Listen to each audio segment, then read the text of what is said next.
Right, strap yourself in, because I've got 3 massive updates from the heart of paradise. And the last one is the kind of story that's already got former Rangers men absolutely losing the plot. First, we're diving into the latest on Jota.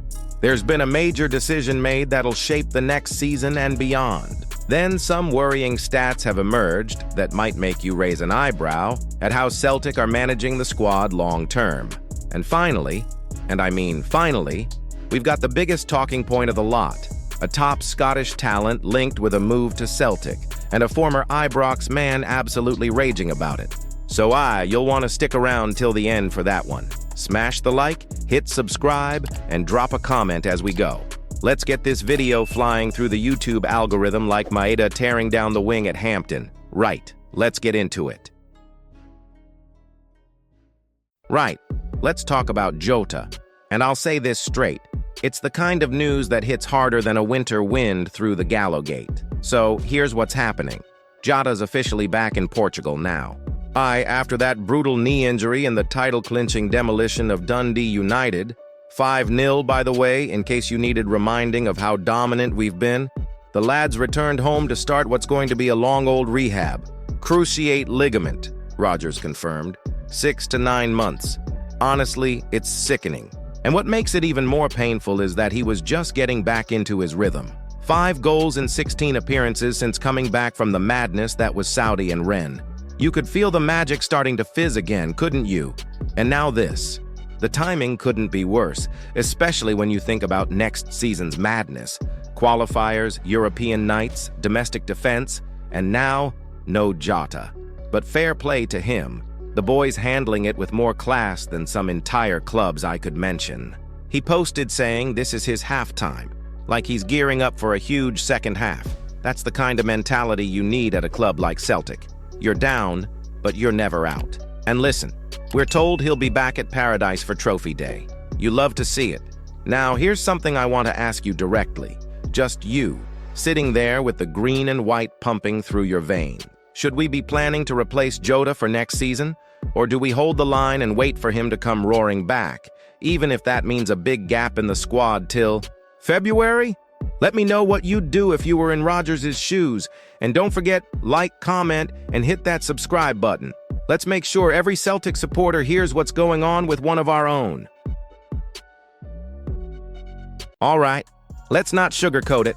The stats are in, and they're painting a picture that's just a wee bit concerning for us on the green side of Glasgow.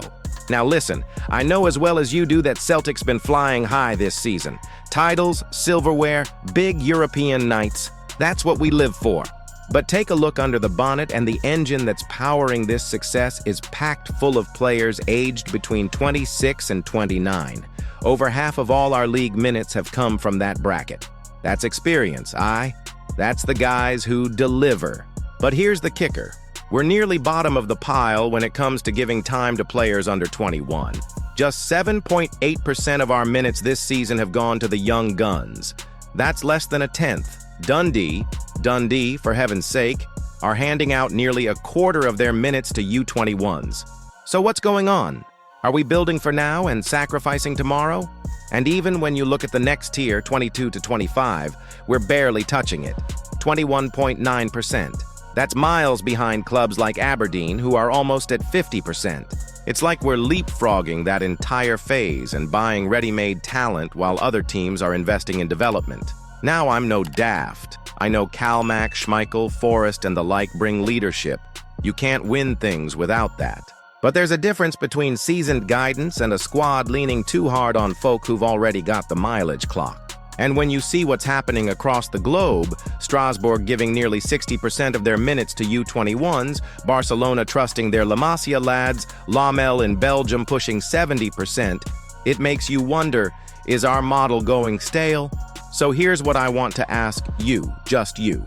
Should Celtic shift their strategy and start giving the next generation real chances?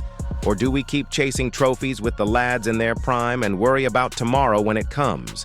Drop your thoughts in the comments, hit that like button if you care about the future of Paradise, and make sure you're subscribed. Let's get this debate going, because what we do next could shape the next decade of Celtic Football Club. Right. Let's talk about the latest bit of whinging that's floating around.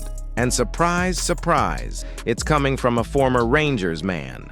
Richard Foster, aye, that one, is foaming at the mouth at the mere idea of Lennon Miller pulling on the green and white hoops next season. I mean, you'd think we'd asked him to personally drive the lad to Lennoxtown the way he's going on. Foster's been yapping on about how he doesn't want him to go there, meaning Celtic, of course. Can't say I blame him.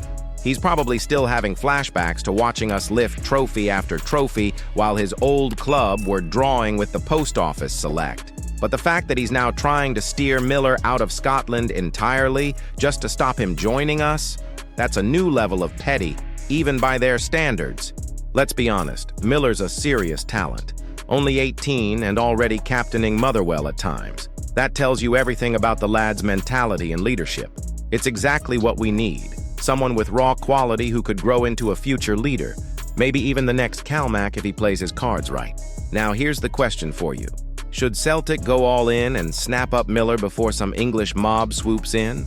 Or do we hold back because, as some say, he won't get enough minutes? Personally, I'd rather he learns from Calmac, Hatate, and the rest than ends up lost in some championship bench rotation. Tell me what you think right now in the comments. Should Celtic silence the bitter brigade and bring Miller to paradise?